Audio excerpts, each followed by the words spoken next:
Sa lahat ng mga kabataan na narito ngayon, kayo ang inspirasyon ng laban na ito.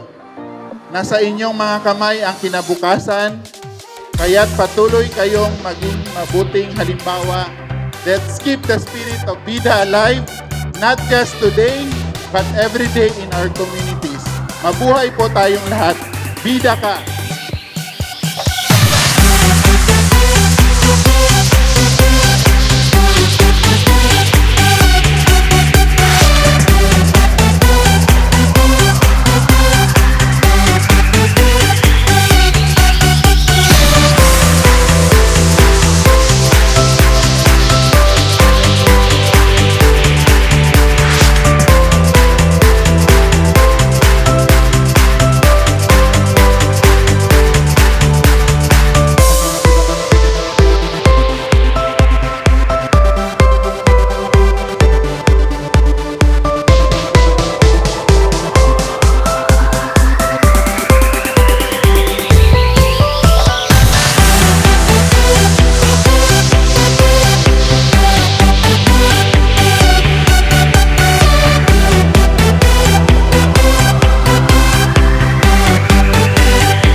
I encourage you to participate actively in today's discussion, to share your ideas and experiences, and to commit wholeheartedly to the vision of a drug-free Region 12. Muli, maraming salamat sa inyong lahat at naway magtagumpay tayo sa ating adhikain para sa isang mas ligtas at mas maunlad na rehiyon.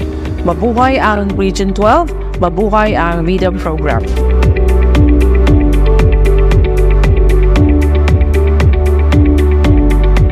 As leaders, we should create more leaders, and especially we should create youth leaders in our society.